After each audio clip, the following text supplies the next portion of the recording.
Ақордадағы Ақешкі мен Көктекенің жобасы сонымен жарияланды. Ардақты алаш жұрты, құрметті ұлы көшке мүдделі қауым, айтсам сеніңкіремейді отырсыздар, жайбарақат жатқан секілсіздер. Міне, еңбек және халықты әлеуметтік қорғау министрлігінің жаңағы көші-қон саясатының 2023 және 27 жылдарға арналған тұжырымдамасының жобасы, электронды үкімет деген портал бар, соның ашық инка деген бөлімі бар. Соған 5 қыркүйекте ілініпті.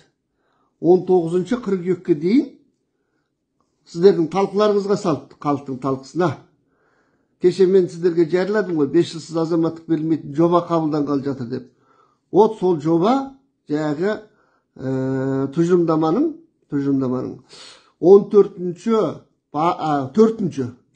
4-ші бағытының 15-ші бастамасында қасқайып тұр. Әне көріңіздер. Менің Фейсбуктағы парақшама кіріңіздер дағы, ашып оқып көріңіздер. Тұр қасқайып.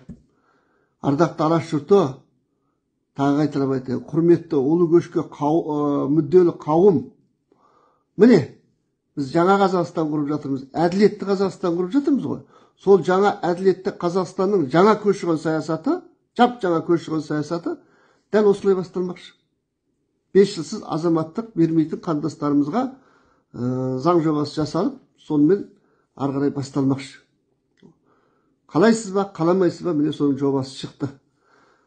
Естеріңізге қайтып салайын, 2019 жылы 12 сәуірде біздің осы екінші президентіміз Қасым-Жомарт Кемелұлы Тоқаев тұңғыш рет президент ретінде берген сұхбаты бар. Сонда айтты ғой мынандай: дүние жүзіндегі қандастарымыздың басын туған жерде біріктіру біздің қасиетті парызымыз деді. Қасиетті парызымыз деді. Көрдіңіз ба? Қасекеңнің сол қайран сөзі, және Ақордада өзінің қасында отырған Құлыбаевшыл, Мәсімовшыл, Ақтекемен, Ақешкі мен Көктекеге қор болды. Абай айтады ғой, қайран сөзім қор болды ау, тобықтың незіне демекші.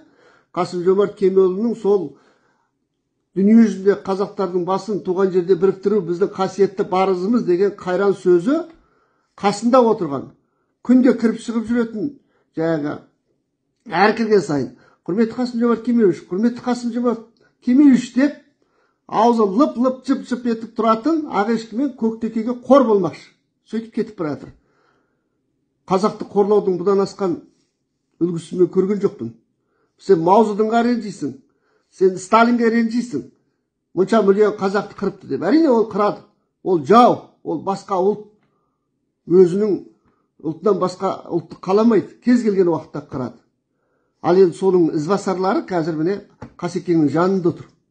Бұрында болған Мәсімов деген, Құлыбаев деген өзінің тарихи тәуелсіз отанына келетін өз қандасын кеудесінен итеретін соның жаңағы ізбасарлары, 21 ғасырдағы ізбасарлары тура біздің Ақордада қазақ ұлты өздерінің отыр осы Ақордада.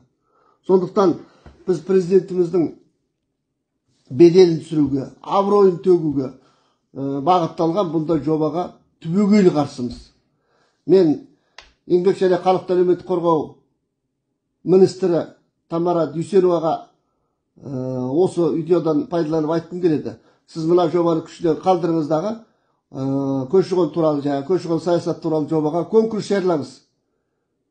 Бір айға конкурс жариялаңыз. Бәріміз қатысайық, соның ішінен таңдап алыңыз сол жобаны. Мемлекетке пайдалы жобаны жасайтын қазақтар жетіп жатыр. Менің ұсынысым осы. Ал жаңағы ұлы көшке мүдделі қауымға, құрметті алаш жұрты, сіздерге айтарым, бұл жобаны ешқашан іске асыруға болмайды. Бәріне дайын болыңыздар. Мен дайынмын. Құрметпен Ауыт Мұқибек, 14 қыркүйек 2022 жыл.